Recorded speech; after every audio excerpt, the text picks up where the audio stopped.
आज रविवार दिनांक 6 जुलै 2025 रोजी गुरुकुल शिक्षण संस्था संचलित ज्ञान व प्रज्ञा प्रबोधिनी विद्यालय मिरज येथे आषाढी एकादशी निमित्त भव्य दिंडी व रिंगण सोहळ्याचं आयोजन करण्यात आलं। ही दिंडी सोहळा महात्मा बसवेश्वर पुतळा सिव्हिल हॉस्पिटल चौक मिरज येथून शिवतीर्थ मिरज येथे संपन्न झाला।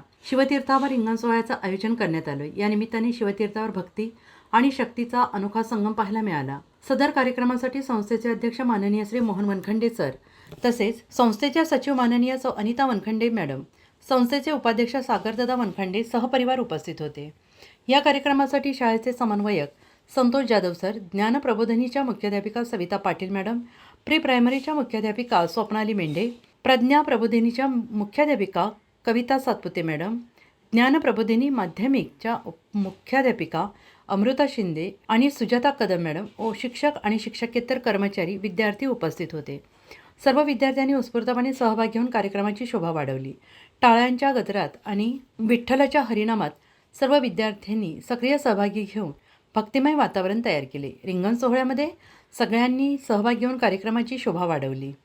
अतिशय भक्तिमय वातावरणात तसेच विठ्ठल रुक्मिणीच्या गजरात आषाढी एकादशीचा कार्यक्रम संपन्न झाला। आज आषाढी एकादशी निमित्त मिरज शहरामध्ये गुरुकुल शिक्षण संस्था संचलित ज्ञान प्रबोधिनी आणि प्रज्ञा प्रबोधिनी शाळा येथल्या बालगोपाळांनी दिंडीचं आयोजन केलं होतं।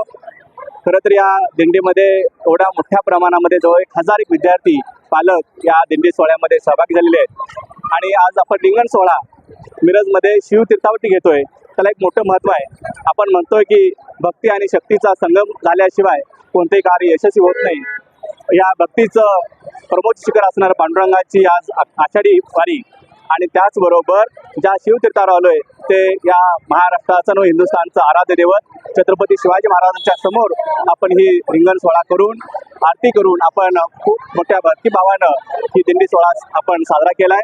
या दिंडी सोहळ्यामध्ये सहभाग झालेले माझ्या संत वेशातील बाल वारकरी असतील, बाल विद्यार्थी असतील, त्यांचा आणि पालकांचं मनापासून यांना मी यांचा आभार मानतोय की बालपणामध्ये जे संस्कार करायचे असतात ते संस्कार गुरुकुलच्या माध्यमातून आम्ही करण्याचा प्रयत्न करतो आणि तेवढ्याच प्रमाणात आमचे सर्व पालक, विद्यार्थी, शिक्षक आणि हितचिंतक यामध्ये आमच्यामध्ये सहभागी होतात। त्यामुळे मी पुन्हा एकदा आषाढी वारीनिमित्त या पांडुरंगांना मनोकामना अशी इच्छा व्यक्त करेन की सर्वांना सुखी, समाधानी आणि आरोग्यदायी जीवन दे। एवढीच या दिवशी मी पांडुरंगाच्या प्रार्थना करतो आणि आषाढी एकादशी सर्वांना मनपूर्वक शुभेच्छा देतो। धन्यवाद।